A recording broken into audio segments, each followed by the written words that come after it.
1977 में अमेरिकी space agency NASA ने 2 ऐसे अंतरिक्ष यान धरती से रवाना किए थे जिनका उद्देश्य ब्रह्मांड में मौजूद ग्रहों और उसके उपग्रहों के बारे में जानकारी जुटाना और उससे भी आगे जाकर जानकारी हासिल करना है, यानी हेलियोस्फीयर की बाहरी सीमाओं पर या उससे भी आगे की जानकारी हासिल करना है। साथियों, वॉयेजर यान पृथ्वी से भी कुछ ऐसा ले जा रहा था जिससे यदि इस यान का कोई एलियंस जैसे दूसरी दुनिया से सामना हो जाए तो वो उन्हें हमारी पृथ्वी पर पाई जाने वाली मानव जाति के बारे में संदेश दे सके। जी हां, इसके साथ एक ऐसा ग्रामोफोन जिसके एक तांबे की गोल्ड प्लेटेड डिस्क जोड़ी गई थी जिसमें रोते हुए बच्चे की आवाज रिकॉर्ड की गई। पक्षियों, हवाओं, लहरों की आवाजें, भिन्न भिन्न तरह के संगीत, तस्वीरें और 55 अलग अलग भाषाओं में शुभकामनाएं रिकॉर्ड करके भेजी गई थी। कुल मिलाकर इसमें हर वह संभव वस्तु रखी गई जो किसी को धरती और वहां रहने वाले प्राणियों की जानकारी दे सके। दोस्तों, हम इंसानों ने चांद पर कदम रख लिया है, स्पेस स्टेशन बना लिया है, मंगल ग्रह पर कॉलोनी बसाने की दिशा में काम कर रहे हैं। यहां तक कि सूरज, जिसके कोर का टेम्परेचर 1.5 करोड़ डिग्री सेल्सियस है, उसके करीब भी अपने पाका सोलर प्रोब नाम का एक स्पेसक्राफ्ट भेज चुके हैं। ऐसे में कहा जा सकता है कि हमने स्पेस को काफी कंट्रोल कर लिया है और उसके बारे में बहुत सारी जानकारी हासिल कर चुके हैं। लेकिन यह बिल्कुल गलत है, क्योंकि आपको जानकर हैरानी होगी कि इतने सालों में दुनिया भर की स्पेस एजेंसीज की लाखों कोशिशों के बावजूद भी हमने ब्रह्मांड का सिर्फ 4% हिस्सा ही एक्सप्लोर किया है।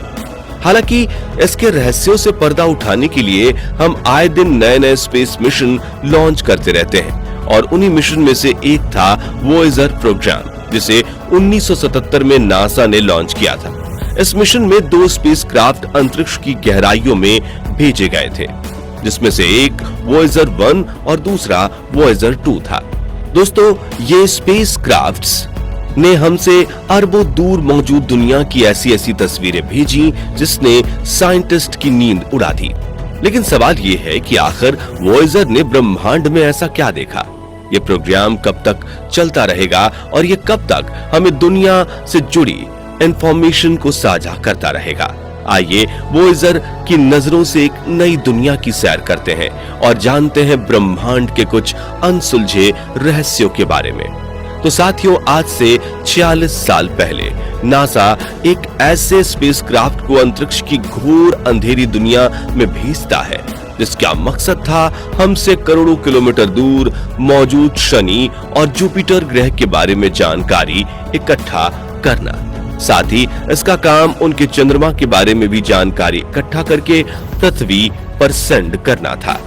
इन सब लक्ष्यों को अपने साथ लेकर वॉयेजर स्पेसक्राफ्ट अपनी मंजिल की तरफ तेजी से बढ़ रहा था और हर गुजरते वक्त के साथ ऐसी ऐसी तस्वीरें भेज रहा था जिसमें ब्रह्मांड का एक ऐसा रूप सामने आया जिसकी हम इंसानों ने कभी कल्पना भी नहीं की थी। वॉयेजर स्पेसक्राफ्ट न सिर्फ दूसरी दुनिया के रहस्यों से पर्दा उठाने के लिए आगे बढ़ रहा था, बल्कि अपने साथ पृथ्वी से भी कुछ ऐसा ले जा रहा था जिससे एलियंस को हमारे बारे में संदेश मिल सके। यह अपने साथ एक ऐसा ग्रामोफोन लेकर जा रहा है जिसमें पक्षी, हवाओं, लहरों और अलग अलग तरह के संगीत को रिकॉर्ड किया गया। इसके अलावा इस गोल्डन ग्रामोफोन में कई तरह की वीडियोस भी डाली गई थी।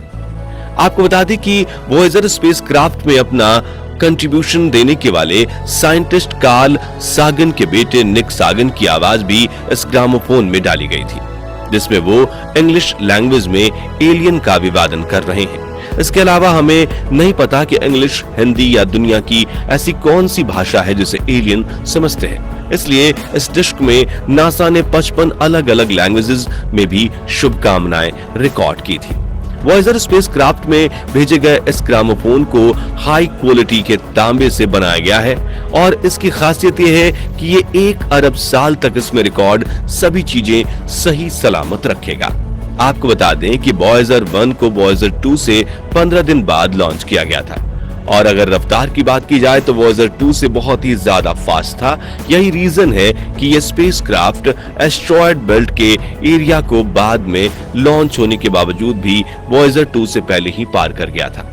करीब 2 साल की लंबी यात्रा करने के बाद यह स्पेसक्राफ्ट 5 मार्च 1979 को जुपिटर प्लेनेट यानी बृहस्पति ग्रह के करीब पहुंच गया और वहां से जुपिटर और उसके चांद की हाई रेजोल्यूशन तस्वीरें खींच के धरती पर भेजने लगा। इस स्पेसक्राफ्ट ने जुपिटर के चुंबकीय क्षेत्र के बारे में जानकारी सेंड की। अपने सफर के दौरान इस स्पेसक्राफ्ट ने जुपिटर के मून ईओ की तस्वीर भी भेजी, जिसने सबको हैरान कर दिया।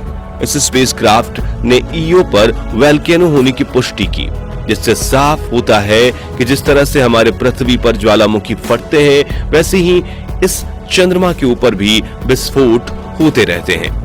वॉयेजर जब जुपिटर के करीब से गुजर रहा था तो उसने लगभग 19,000 तस्वीरें क्लिक की और पृथ्वी पर भेजी, जिससे वहां से जुड़ी कई नई चीजों के बारे में पता चला। जुपिटर को पार करते हुए ये स्पेस सैटर्न यानी शनि ग्रह की तरफ चल दिया। काफी लंबी यात्रा के बाद आखिरकार 12 नवंबर 1980 को यह यान शनि ग्रह के करीब पहुंच गया था। अगर हम इसके और शनि के बीच के सबसे कम दूरी की बात करें तो वो 1,23,000 किलोमीटर के करीब थी। साथियों, अब हर किसी के लिए शनि ग्रह के आसपास घूमती हुई रिंग एक बहुत बड़ी मिस्ट्री बनी हुई थी, जिसके बारे में वॉयेजर 1 ने कई अहम जानकारियां सेंड की। इतना ही नहीं, इसने एक और नए रिंग की खोज की जिसके बारे में हमारे वैज्ञानिक कुछ भी नहीं जानते थे। यहाँ पर रहते हुए उसने शनि ग्रह के कई चंद्रमाओं की खोज की, जिनमें से एक था सैटर्न का मून टाइटन। जब इस स्पेसक्राफ्ट ने टाइटन की तस्वीर पृथ्वी पर भेजी तो इसने सबको हैरानी में डाल दिया। इस स्पेसक्राफ्ट ने सूचना दी कि इस मून टाइटन पर जिस तरह के एटमॉस्फेयर और वातावरण है, वैसा मानव जाति की उत्पत्ति से पहले पृथ्वी का हुआ करता था।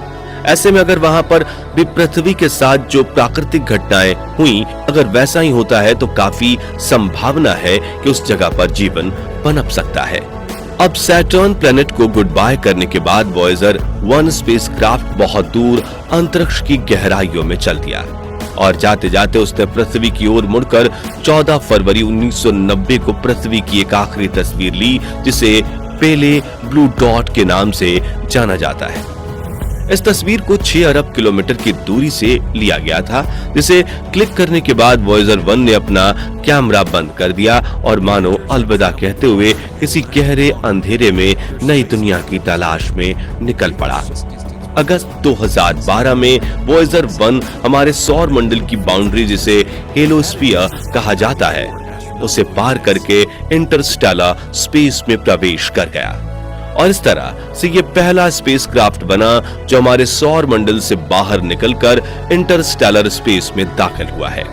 वहीं इसके पहले लॉन्च किए गए स्पेसक्राफ्ट वॉयेजर 2 को इस जगह पहुंचने में और 6 साल का समय लग गया और ये नवंबर 2018 में इंटरस्टेलर स्पेस में एंटर हुआ था। नासा के वैज्ञानिकों के अकॉर्डिंग वॉयेजर 1 और 2 का लाइफ स्पैन सिर्फ 10 साल के लिए ही थे, लेकिन लकीली 4 डिकेड्स गुजरने के बाद भी आज तक वो सही काम कर रहे हैं। इंटरस्टेलर स्पेस में प्रवेश करने के बाद इसने काफी सारा डेटा पृथ्वी पर सेंड किया, जिसमें से एक बहुत डरावनी प्रतीत होने वाली आवाज थी। इसने और भी कई सारे साउंड रिकॉर्ड करके भेजे, जिसे ध्यान से सुनने पर हम जैसी आवाज सुनाई देती है। लेकिन आपको बता दें कि अब धीरे धीरे इन स्पेसक्राफ्ट के काम करने की ताकत कमजोर होती जा रही है और ये हमसे इतनी ज्यादा दूरी पर हैं कि उनके भेजे गए इंफॉर्मेशन को पृथ्वी पर रिसीव करने में बहुत कठिनाइयों का सामना करना पड़ता है। हालांकि नासा ने इन सिग्नल्स को जल्दी और आसानी से कैच करने के लिए पूरी दुनिया में जगह जगह सैटेलाइट डिश लगा रखी है।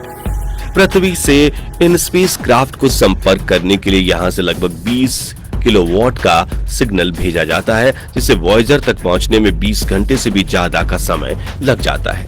इसके बाद यान का एंटेना उस सिग्नल को कैच करके वहां से भी 20 किलोवाट का सिग्नल पृथ्वी पर सेंड करता है। जो यहाँ तक पहुंचते पहुंचते बहुत ही वीक हो जाता है। ऐसे में जब पृथ्वी तक आता है तो उसे डिटेक्ट करना एक बहुत ही चुनौती भरा टास्क बन चुका होता है। जो वैज्ञानिक इस मिशन से जुड़े हुए हैं उनका कहना है कि इस समय वॉयेजर एक ऐसी जगह पर मौजूद है जहां पर सर्द मौसम और अंधेरे के सिवा कुछ भी नहीं है। ऐसे में उसके खराब हो चुके टूल्स को बंद किया जा चुका है और इस सर्द जगह पर बिजली बचाकर उसे गर्म रखने की मदद की जा रही है। फिलहाल ये यान पृथ्वी से 159.756 एस्ट्रोनॉमिकल दूरी पर है। आपको बता दें कि एक एस्ट्रोनॉमिकल यूनिट में लगभग 15 करोड़ किलोमीटर होते हैं। इसी से आप अंदाजा लगा सकते हैं कि ये यान हमसे कितनी ज्यादा दूरी पर मौजूद है और ये दूरी हर एक सेकंड के साथ बढ़ती ही जा रही है। ऐसे में ये कहना मुश्किल है कि हम कब तक इस स्पेसक्राफ्ट से संपर्क बनाकर रख सकते हैं, क्योंकि इसमें लगी बैटरी भी अपने जीवन के आखिरी चरण में है। वैज्ञानिकों का मानना है कि जैसे जैसे वॉयेजर स्पेसक्राफ्ट हमसे दूर होता जा रहा है, हमें उससे संपर्क करने में उतना ही ज्यादा समय लग रहा है और हो सकता है कि 2025 तक इसकी बैटरी भी पावर सप्लाई करने लायक ना बचे। ऐसे में इसके उपकरण बंद हो सकते हैं और हमारा इन स्पेसक्राफ्ट से संपर्क टूट सकता है।